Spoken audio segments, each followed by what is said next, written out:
Big security alert went up. And we are live. I'd like to welcome everybody to the Let's Talk Fishing podcast. It's my distinct pleasure to have a guy of this stature on my podcast. Wow. I mean, I've worked with him before. I've been in his fishing boat. I fished with him. I've had dinner with him. But this guy truly is an icon in the walleye fishing world. Before I get to the interview, I have to tell you that the Garden State Outdoor Sports Show is going to take place January 6th through 9th of 2022 at the New Jersey Convention and Exposition Center in Edison, New Jersey.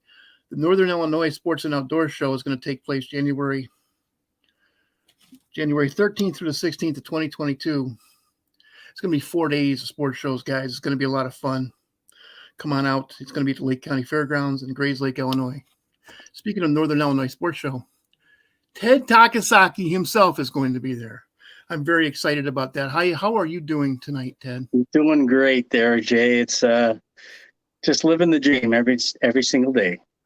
Yes, living the dream out there in the Dakotas. What a great place to live, man. You know, it is wonderful. I mean, it's wide open spaces. There's a lot of things to do for the outdoors person. Land of a lot of walleyes and perch, and a lot of pheasant. So yes, perfect. Land of walleyes and whitetails, huh? Oh yeah. How much fun is that? You know, guys, back in the 90s, I had the distinct pleasure of fishing with Ted a couple different times. The most memorable time that I fished with Ted was actually up on Little Bay Denok. We were out there and we had just started, and it was a beautiful day, no waves. And all of a sudden a freak wave came by and I had my tripod up and my camcorder ended up in the water. Oh, that's right. And about 30 minutes later, I get stung in the neck by a hornet, and we're 5 miles out. Ted's looking at me, and all of a sudden I take a dive towards the water and throw something. He's like, "What happened to you this time?" Like, I got stung, and I showed him my neck, and he's like, "Yeah, you did get stung. How did you get stung out here?" I don't know. Right. It happened. But aside from that, my arms were tired out from pulling in all those big Lake Michigan walleyes. And that's what we're going to talk about. Ted, I was watching you on television when you won the 1998 In Fisherman Professional Walleye Trail Championship. I can't imagine how that felt. Yeah, that was a pretty exciting time. I mean, as far as, periods in my life, I mean, that probably was one of the tops outside of maybe when my daughter was born. But when you had 7,000 people screaming in a stadium and you're hoisting a fish and you find out that you've won, and then take a drive around in the boat around the stadium. And I mean, I can understand how some of these professional athletes feel, because that's exactly how it was. It was really pretty awesome. Geez, I can't imagine. I can't imagine. I mean, you worked so hard for that. I mean, you got into the professional fishing world with John Campbell, didn't you? Yeah, he was a friend of mine and a fraternity brother at the University of Illinois, and I hadn't really I had never even seen a walleye until after we graduated. We started taking some fishing classes, went to Canada, and I fished the first tournaments, team walleye tournaments with John, and that's how we got started. Yep. Wow. So you were fishing like at Spring Valley, Illinois then? Yeah. In fact, our very first tournament that we fished together as a team, we didn't catch a fish.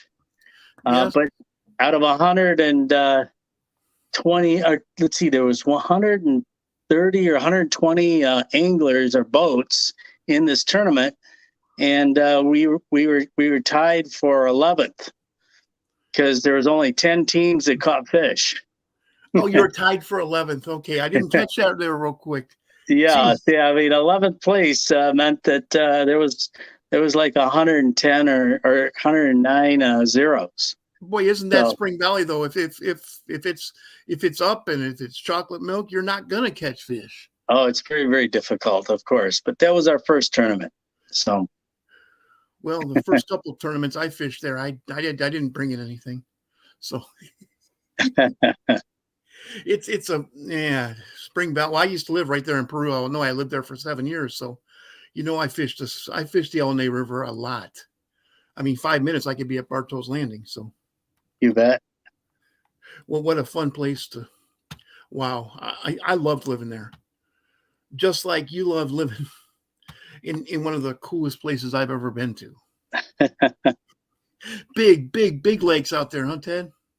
Well, yeah, I mean, Lake Oahe and Lake Francis Case, they're the two biggest reservoirs on the Missouri River system, along with Fort Peck and Lake Sakakawea. But they've got a lot of shoreline, big lakes. But most of the lakes in South Dakota are all a lot smaller, small little pothole lakes. So it's but there's a lot of walleyes and a lot of perch. I mean, I would say that perch is probably more prevalent as far as the perch fishing is. It's certainly world class perch fishing here. Wow, isn't that where you won the PWT championship in South Dakota? I won it out of Bismarck. It was in North Dakota. North Dakota, okay. That's where the 1998 championship was. I don't know what I was thinking there. That's a long time ago. Well, it's a long time ago, Jay. Yeah, a lot of stuff's happening between now and then. People have forgotten about it by now. I haven't. Yeah, I didn't have any kids when you won that. Oh, wow, that's interesting. Long time ago. Oh yeah, no doubt. Long time ago. Crazy. So you're going to be at the Northern Illinois Sports and Outdoors Show, aren't you? Exactly. I will be speaking on Saturday and Sunday. Want to give us a teaser what you're going to be talking about? Well, if anybody likes to fish with jigs, that's what we'll be talking about. Jig fishing. Jig fishing, man. That's wow. How it all started. As far as walleyes go. No doubt. I think I can say that because I've been fishing walleyes since the 1970s, and going up to Canada, going up to northern Wisconsin with my dad when I was young, and that's all we ever used was jigs and minnows, jigs and a little piece of crawler. Yeah, man. Yeah, there's probably, in my opinion, no better way to catch a walleye or catch any kind of fish. You talked about where you live right now. You fish for redfish. I love fishing redfish with jigs. It's jig and a swim bait. Yep. There's no better way to catch any fish other than with the jig. So that is so exciting. Ripping a swim bait by a red that you can see. You think he's not paying attention to you, and all of a sudden he flips his tail and you got him. Right. Although it's hard to beat surface baits too for redfish. Yes, that's fun too. That's fun. But I don't fish those as often. It's just people I fish with like to use live shrimp. Oh, sure. And kale hooks. It's easy. You got a popping cork, but nah. But okay, so you're going to be talking about jig fishing. I mean, Mr. Lindy Littlejoe, that does not surprise me. And you owned Lindy Littlejoe for years, didn't you? Well, I was the president for about 10 years. For about 10 years. I remember that. Yeah. We sold, though, the company was sold in 2008, and a company called Pradco has owned it since then. Yes. But it worked out great for me. I was pretty happy with how everything turned out, and the shareholders, I was one of the shareholders, and Pradco treated us pretty well, and I've been able to fish full time for a living since then. So that's been good. Everything has been. I've had a wonderful life. It's I've got no issues whatsoever. That's another one of my big memories of you is a 1999 PWT championships in Madison, Wisconsin. Ted shows up with a cheese head on that says Lindy on the side of it. That's right. That was, oh man. Yeah, I thought I'd never wear one of those hats. Yeah. Mike Norris and I came in him, and he's like, well, where's Ted? I said, I think he's the one with the cheese head hat on. And Mike said, no, Ted wouldn't wear a cheese head. Well, there he is. Oh, yeah. That was fun. I actually sat there and watched Ron Seelhoff take it that year. Yeah, he was one of the greats, and I mean, he sure was. slowly but surely, some of the best walleye anglers in the past are disappearing. I mean, Yes. Ron Seelhoff was one, and Pete Harsh is another. Oh Norb man, yeah. Wallach, Norb Wallach is one. I North, mean, there's Tommy Scarless passed away. ugh. So it's Chief life is Papano. fleeting, and you have to enjoy every single day you're here. I agree with you, Ted. I completely agree with you. Now that I'm getting a little bit older, I'm seeing what's real important. You bet. In fact, one of our buddies is having a birthday tomorrow. Who's That's that? Spence Petros. There's a name, man. I grew up reading him in Fishing Facts. Oh yeah, you bet. That was a long. You're talking the '70s when I started reading him. Yeah. And you took his class a few times, didn't you? Oh, I took that class for 7 years in a row. Same class. You were a regular. Oh yeah, yeah. And I Well, still use some of those things I learned back then. So it's well, he's been good a fishing wonderful sense. mentor. Good fishing sense. I mean, it works when you're learning from a guy who spent his entire life fishing. No doubt. There's no substitute for it. There's just there's good fishing sense. I Yeah. remember seeing you doing the Walleye Masters Institute back in the '90s, sitting there watching your seminar, and that's what you taught was good fishing sense. You you Yeah, you, we you did drew a quite a number. mock-up of a lake, and you said, okay, where are the walleyes going to be? And you the saddles between islands. There's a rock reef over here. Here's a long weed edge that goes down to 25 feet, and wow, it was just all good facts. Well, learn to fish, know what they're doing and where they're living. You catch them. And That's all. why they're there. Yes, exactly. Exactly. A lot of the other guys who were there like to talk lofty stuff. There's difference between trolling at 2.5 and 1.5 miles per hour. Ted just comes on there and talks good hard facts. I like that. Oh, good. I'm glad you I like enjoyed it. that. Oh yeah, I did enjoy that immensely. So nowadays you're fishing the NWT? Yes, the National Walleye Tour is a circuit that I fish now. Okay, Yes. where are you guys going to be fishing next year? This next year, we start off on the Detroit River, Oh, and then I believe we go to Chamberlain, which is the Lake Francis case. It's a Missouri River system reservoir. And then we go to Prairie du Chien, which is the Mississippi River. And then I think we end up in Green Bay Green with Bay. with the championship being in Dunkirk, Ohio, Dunkirk, New York, which is Ooh, Lake Erie. that's a long drive for you. Oh yeah, well they're all long drives except for Chamberlain. Chamberlain's pretty close. Wow. Wow. I mean, I've been to a few of those places, like Prairie du Chien and of course Green Bay. Everybody I talk to who fishes Green Bay now is using like shiver minnows and lipless crankbaits and jigs. Yeah. How man that has changed. Oh yeah, it used to be a trolling bite. It's not anymore. Well, I think the shiver minnow bite was always there. It just nowadays Well, the electronics are so darn good.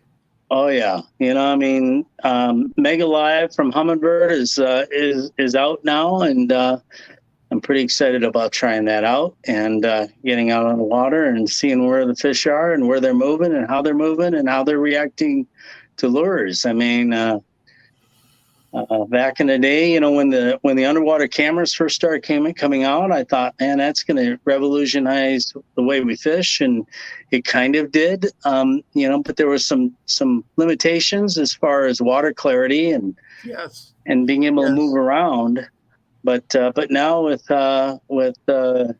Mega Live, we'll be able to see how the fish react to lures and see which way they're moving, and it's going to be it's a whole different ball game now. Yes, I fish with a lot of different people doing the podcasting. Man, I could not believe it the first time I saw it. Of course, what I saw, a year and a half ago was live scope, and I've watched it evolve, and in just that short amount of time, it's been amazing. Then Lowrance got it. Now Humminbird has it too, and of course, I've always been impressed with Humminbird. Always been impressed with them, though. Well, they bought the side imaging technology from a company called Bottomline. They had a unit called Sidefinder, and that's really the first electronics or sonar that turned it out to the side and looked out to the outside edges of the boat. So it's kind of interesting. I mean, you combine that with GPS and mapping systems, and we are way farther along than we ever have been. So it's pretty incredible how technology has changed the way we fish. Yeah, I remember back in the days of the LMS 350A that was made by Lowrance. You went out about 100 yards from the boat launch. You made a waypoint. Then I would make 2 other waypoints in hopes that I could actually find the boat launch when I came back. Nowadays, you can get it within a couple of feet, and it's wonderful. Oh yeah, pretty amazing technology right now, for sure. I just love that now, man. That's fantastic. That is fantastic. So which one of the tournaments are you actually looking forward to the most? Well, I think Chamberlain's going to be an awesome bite, just because it's not only there's a lot of fish in the system, but it's close for me. Yeah. I'm looking forward to the Detroit River because I like fishing rivers, and the Detroit River, I haven't been there for many years, so this is going to be a great experience for me there. And I'm hoping that I can make it to the championship and fish out of Dunkirk on Lake Erie. It's been a few years since I've been on Lake Erie as well. So that's where I first met you, was Lake Erie. Actually, Bill Kane introduced me to you because I told him I wanted to meet Ted Takasaki. He said, well, he's standing right over there. Let's go meet him. There you go. So the first person I met was Chief. He held up a 30-inch walleye, and he says, are you the writer who's supposed to come over here? Yeah. I was supposed to fish with Gary Gray, and Gary Gray says, no way. He ended up winning the tournament. Yeah, Gary Gray's not with us either. No. So I fished with Chief. And that was, man, my arms hurt. I haven't talked to him in a while. I'm not sure if he's around. Chief? No. He's no longer with us. That's another my wife just blew me a kiss. Oh, that's nice. she's going out with some of her friends. So yeah, that's been exciting, Jay. I just got married about 2.5 years ago now, and it's been wonderful. Yeah, it's been very good.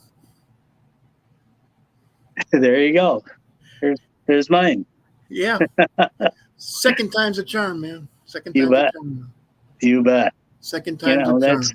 That's all part of life, I mean, you have to find the right people in your life and surround yourself with joy and happiness, and that's really the key.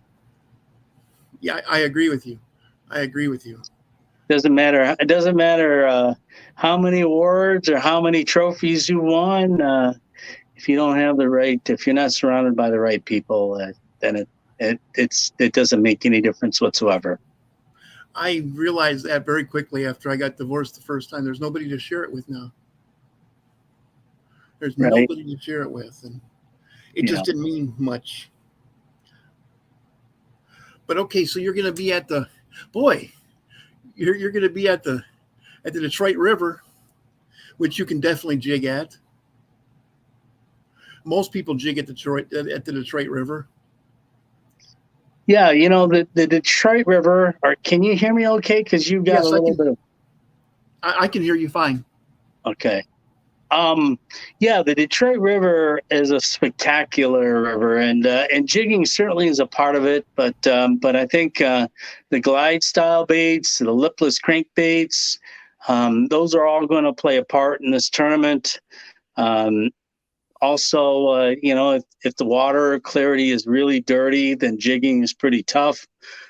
Might be doing some hand lining, which is a technique which is almost like three-way fishing with a real heavy weight and long leads. And so I with do a believe that started up there. what's that? I do believe hand lining started up there. It did, definitely. So, it's one of those things where, when you travel to these different places, you got to bring the kitchen sink, and hopefully what you've brought is good enough. Otherwise, you have to spend a lot of money while you're there. Yes. Been there, done that. Yes. There you go. There you go, man. It's good to be working with you again. You bet. It's been a while, so it's always good to see old friends and old faces. Oh yes. Oh yes. So are you going to be doing any other speaking this winter? Yeah, I'm going to be at the Northern Illinois Sports Show in Grays Lake. I'll also be in Bismarck. I'll be in Minot, North Dakota, Bismarck, North Dakota. Let's see. I know I've got a couple others, but I don't have them written down, but I've got them in my calendar. So, and my calendar is sitting inside the device that I'm looking at you with. So, okay. It's amazing, how these phones not only has electronics in our boats and everything has changed our lives, but our phones, the technology they will hold in our hands are. I would have never guessed that, 25 years ago when I was working for Hewlett Packard, and so it's pretty incredible how these little devices have really changed the way we do things. Yes. And that is, I heard that. You started out at Hewlett Packard. I did. I worked at Hewlett Packard for about 20 years. 20 years? Yeah. Wow. Yep. I was at Hewlett Packard for about 20 years, and then I was at Lindy for a little over 10. And then I've been fishing full time for about 12, 13 years, 14 years. Wow. What a career. Yeah, it's been all right. Right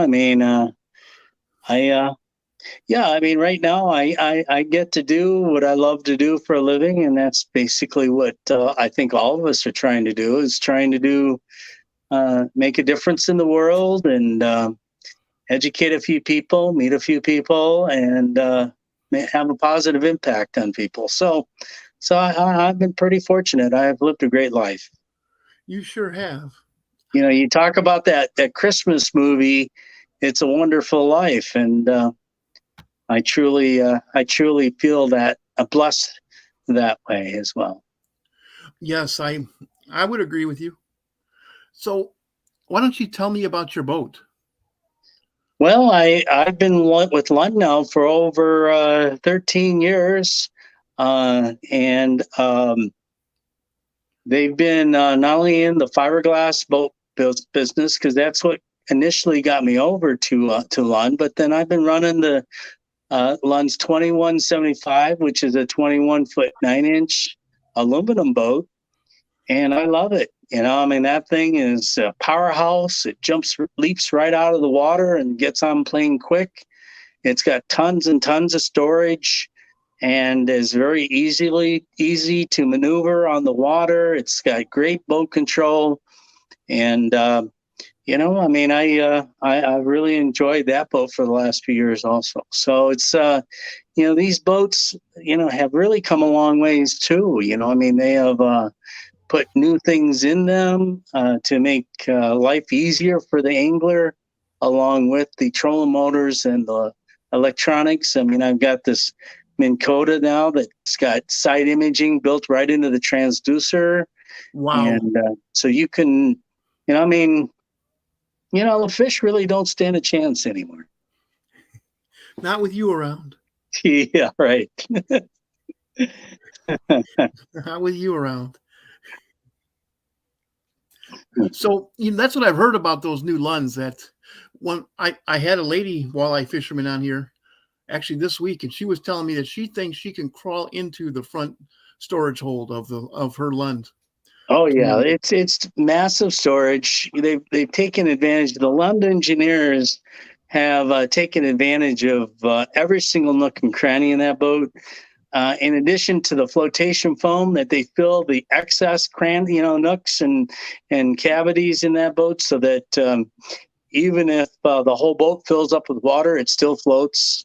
And so in addition to that, they take every extraneous nook and cranny and make storage out of it. So life preservers, tackle boxes, tool boxes, live wells, bait wells. I mean, Lund is a company that, the engineers are fishermen. So when the engineers are fishermen, they build things that fishermen want to have in their boats. And that's really, really been a blessing in the it's actually been 13, 14 years that I've been with them now. Okay. And now I heard you say you have an aluminum boat now. I do. I've been running a 2175 Pro V Limited for the last 4 years now. So I've really become, quite fond of my aluminum boats, and certainly I'm now in a position where I can really talk intelligently about both types of boats, fiberglass and aluminum. So you said limited. Is that like the old Pro V LEs? Well, They have all limited means it's got more detail work to it. It's got the limited sign and special floor mat and a lot of steering wheel. It's just a lot of. It's kind of like a fancied up Cadillac, Okay. So, because I remember back in the day, Dwayne White had a Pro V LE, and that means limited edition. Well, LE was for that boat was just different configuration of the boat. Yeah, it had the consoles back a little bit further. Exactly. This one here it's like a Pro V, but it's just got a lot of different little cosmetic touches and things added to it. Well, being from Northern Illinois, I've been in a lot of Lund Pro Vs. It's a great boat. Well, they sold millions of them up north. I mean, millions. Oh yeah. Actually, for sure. I went to Alaska and did a fly-in trip, and they had Lund, the old red Lund boats. We got in and went out and fished for pike. Oh, you bet. Alaska. I mean, you go to any camp, any place in Canada, there's a Lund in that camp. So they just build them right. They last a long time, and you just can't break them. That's what's amazing. I thought that was so cool when we landed, and the guy's like, "Okay, there's your boats." And I'm like, "Those are Lunds." Wow, I'm gonna feel right at home. You bet. How the heck did you get a Lund up here? He's like, "Well, it's not easy." Yeah. Oh man. Well, hey Ted, do you have any shout outs you'd like to do? Any thank yous to people, organizations, companies? Well, I mean, we've mentioned several of the main ones. Lund Boats have been a sponsor of mine for 13 years now, and Mercury. My Mercury engines. I've had Mercury engines for the 30-something years that I've been fishing. So I have had Lund and Mercury for a long time, and you have a 400 on the back of that Lund. I do have a 400. You bet. Yeah, it's pretty amazing. Again, the engine technology and how they're making them much more gas and fuel efficient. So it's been,